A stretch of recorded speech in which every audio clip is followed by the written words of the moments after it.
Welcome to Bharat force academy. যে সমস্ত বন্ধুরা এটা দেখোনি এর আগে, যে আগের পার্টগুলো ছিল সেগুলো অবশ্যই দেখে নিও। এটা হচ্ছে সুবিধা স্যারের অঙ্কের বই থেকে সরল সুদের কয়েকটি অঙ্ক নিয়ে এসেছি, কত সহজে আমরা করতে পারি চলো দেখে নিই। তো এটা কি আছে, অনুরাগ 56,500 টাকা 12% সরল সুদে 3 বছরের জন্য জমা রাখলে 3 বছরের শেষে সুদ আসলে কত পাবে। মানে ওর একটা টাকা ছিল 56,500 টাকা, 3 বছরের জন্য রেখেছে 12% হারে। তো 3 বছর পরে তাহলে সুদটা কত হবে এবং তার সঙ্গে আসল যোগ করে দিলেই হয়ে যাবে। তো সুদ আমরা বের করার নিয়ম কি, আমাদের নিয়ম অনুযায়ী আই সমান সমান পিটিআর, পি মানে প্রিন্সিপাল, টি মানে টাইম, আর মানে রেট অফ ইন্টারেস্ট বাই 100। এই নিয়মে আমরা করে নেব। তো এখানে আইটা বের করতে হবে, মানে ইন্টারেস্টটা বের করতে হবে। তো আমরা লিখে নিই প্রিন্সিপালটা কত, 56,500। এবার টিটা মানে টাইম কত, 3 বছরের, 3 লিখলাম। তারপরে কি আছে না, আর মানে রেট অফ ইন্টারেস্ট 12, তাহলে এটাকে লিখলাম বাই 100, যেটা আছে সেটাই লিখলাম।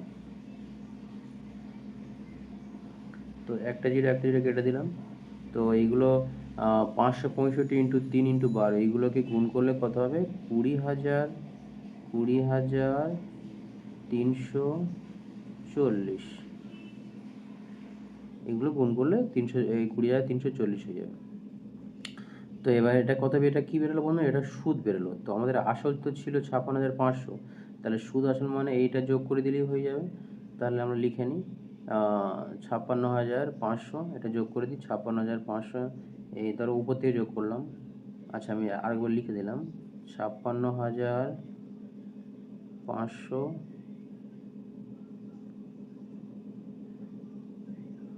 20,340, 20,340 যোগ করি, যদি এটা সুদ বেরিয়েছে আসলে আমাদের ছিল 0,0,0, 4 আর 0 4, 5 3 কত হবে 8, আর 6 কত আছে 7, তাহলে 76,840 কোনটা আছে না, অপশান সি এখানে সঠিক উত্তর হয়ে যায় 76,840।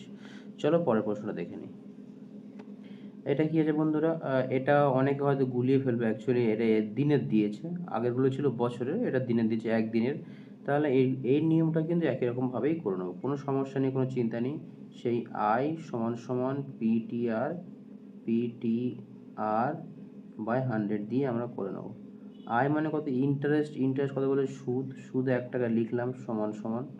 তারপর কি আছে, প্রিন্সিপালটা দিয়েছে, প্রিন্সিপালটাই দেয়নি, প্রিন্সিপালটা বের করতে হবে। টিটা কত, টাইমটা কত হচ্ছে 1 ইন্টু, এবার কি রেট অফ ইন্টারেস্ট দেখো, আর রেট অফ ইন্টারেস্ট দিয়েছে কত 10 বসিয়ে দিলাম, কোনো অসুবিধা নেই। এবং এবার নিচে 100, এবং এই যে এক আছে একদিনের, একদিনটাকে আমরা বছরে কনভার্ট করবো কি করে, এটা হচ্ছে একটাকে কি করব, 1/365 দিলেই, 365 দিলে এটা বছরে কনভার্ট হয়ে যাবে। একদিনটাকে বছরে কনভার্ট করবো কি 365, তার নিচে আমরা 365 লিখে দিই 365, ঠিক আছে। তাহলে কেটে দিই, এই জিরো কেটে দিলাম। তাহলে নিচে 365 আছে, আর এদিকে আছে 10, তাহলে কত হবে 3650, মানে 3650, ঠিক আছে। কত টাকা হবে না 3650 টাকা, কোনটা হবে, অপশান বি এখানে সঠিক উত্তর হয়ে যাচ্ছে। তো চলো বন্ধুরা পরের প্রশ্নটা দেখুন। পরের প্রশ্নটা হচ্ছে বার্ষিক কত হারে, মানে এটা রেট অফ ইন্টারেস্ট চেয়েছে। আমরা কি জানি, আই সমান সমান পি টি আর বাই 100। এবার এখানে রেট অফ ইন্টারেস্ট মানে হচ্ছে শেষের আরটা চেয়েছে।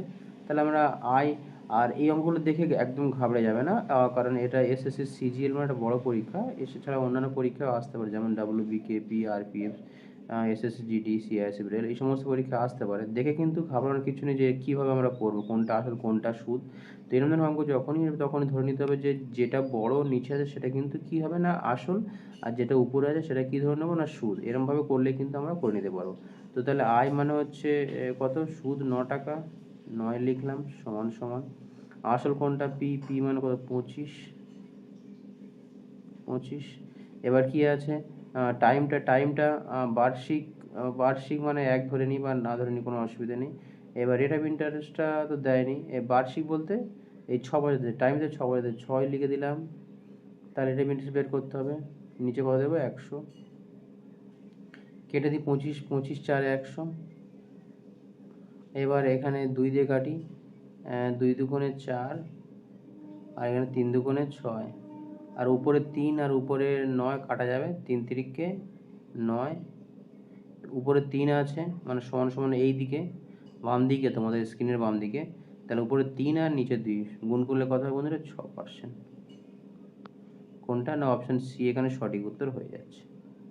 চলো পরের প্রশ্নটা দেখে নিই। তো এখানে এইরকম ধরনের অঙ্কগুলো কেমন হবে, এখানে দেখতেও একটু অসুবিধা, অনুপাত দিয়েছে কত বছরের 10% হারের সুদে, এটা কি হচ্ছে সুদে আসল, সুদের অনুপাত এত বলছে। হ্যাঁ, এ তো 10 13। তো এরকম ধরনের অঙ্কগুলো দেখলে আবার ঘাবড়ে যাওয়ার কিছু নেই, কারণ হচ্ছে এখানে মনে হবে যে কোনটা আসল কোনটা সুদ, কীভাবে করব। সহজভাবে একইভাবে আমরা করে নেব, যে এখানে সবসময় যে এখানে কি আছে সুদে আসলে, হ্যাঁ সুদের হারের অনুপাত, তাহলে এখানটা এটা কি আছে না, প্রথমটা হচ্ছে আমি আসল টাকা ধরলাম, এটা হচ্ছে সুদ টাকা ধরলাম, একই ব্যাপার আগে যেমন যেমন ধরলাম। তো এখানে সে একই জিনিসভাবে করব, আই সমান সমান পিটিআর বাই 100। তাহলে আইটা কত ধরলাম 3 ধরে নিলাম, সুদ যেহেতু 3 সমান সমান, তারপর হচ্ছে প্রিন্সিপাল কত 10 ইন্টু কত আছে, কোনো বছর এখানে দিয়েছে, বছরটাই চেয়েছে, 10% হারে 10 দিয়ে দিলাম, কোনো সমস্যা নেই, বাই কত 100। তাহলে কেটে দিই বন্ধুরা, একটা জিরো একটা জিরো একটা জিরো একটা জিরো কেটে কত পড়ে থাকে, সরাসরি 3 পড়েই থাকছে। তাহলে কত হয় বন্ধুরা, কত বছর না 3 বছর। অপশান এ এখানে সঠিক উত্তর হয়ে যাচ্ছে। ঠিক আছে, অতি সহজ বন্ধুরা, এখানে জাস্ট দেখা আর জিনিসগুলো করা মাথায় রেখে। চলো পরের প্রশ্ন দেখে নিই। এখানে এখানে একটু হলে চেঞ্জেস আছে, কারণ এখানে দুটো ডেটা কিন্তু নেই। এখানে দেখো সময় ও বার্ষিক সুদের হার, মানে বার্ষিক যে সুদের হার এবং সময়, সেই দুটো কিন্তু সমান। এই যখন দুটো সমান বলছে মানে তখন একটু আলাদা করতে হবে, সেই আই সমান সমান পিটিআর দিয়ে করলে হবে বন্ধুরা, কোনো অসুবিধা নেই। আই সমান সমান পিটিআর বাই 100। এবার আইটা কি দিয়েছে, ধরো এখানে সেই 1-9 আছে, তো আমরা সেই 1-9 ধরেই করবো সবসময়, কোনো অসুবিধা নেই। এখানে কি বলেছিলাম আগেরটায়, যে কি কেমনভাবে ধরবো, তো নিচে যে বড় আছে সেটা আসল ধরে নিলাম, আর উপরে একটা সুদ ধরে নিলাম। তো এখানে আমরা আই আই মানে সুদ হচ্ছে 1 টাকা ধরলাম, আই সুদ মানে হচ্ছে 1 টাকা, সমান সমান যেটা আসল আছে সেটা কত 9, এবং টাইম এবং রেট অফ ইন্টারেস্ট দুটো যখন সমান, তাহলে দুটো আমরা এক্স হিসেবে ধরে নিলাম, ইন্টু এক্স, দুটো তো আমরা জানি না তাই দুটো এক্স ধরে নিলাম বাই 100। তাহলে এটাকে আমরা যদি ক্যালকুলেট করি তাহলে কি আছে, এক্স স্কোয়ার মানে হচ্ছে কত, এটা হচ্ছে 9/100। তো এক্সটা যদি এই দিকে চলে আসে, তো তাহলে কী হয় বন্ধুরা, আমি এদিকে লিখছি এক্স সমান সমান 100/9টাকে যদি আমি রুট করে বের করি তাহলে কী হয় 10/3 হয়ে যাবে। দেখো এখানে কি এক্স স্কোয়ার 9/100 আছে, আর তাহলে এক্স মানে কত হবে, তার মানে এটা রুট হয়ে যাবে, এটা 9-এর 10, এটা রুট হয়ে যাবে, তাহলে 100 যদি রুট করে বের করে 10 হবে, আর 9 যদি রুট করে বের করে তাহলে 3 আছে। তাহলে এটাকে তুমি ভাগ করে নাও, কোনো অসুবিধা নেই। 3 তিরিকে 9, 1 থাকছে, আর এটা তুমি ভাগ করলে কত হবে 3 পূর্ণ 1-এ 3। ঠিক আছে, কোনটা সঠিক উত্তর হয় বন্ধুরা, অপশান বি এখানে সঠিক উত্তর হয়ে যাচ্ছে। যে সমস্ত বন্ধুরা এই অঙ্ক থেকে একটু হলেও উপকৃত হয়েছো, তাদের বলতে যাচ্ছি অবশ্যই একটু শেয়ার করে নতুন বন্ধু দেখার সুযোগ করে দিও। আর আমাদের ভারত ফোর্স একাডেমি কলকাতা বারুইপুরের মধ্যে অবস্থিত, এখানে অনলাইন এবং অফলাইনে ক্লাস করানো হয়।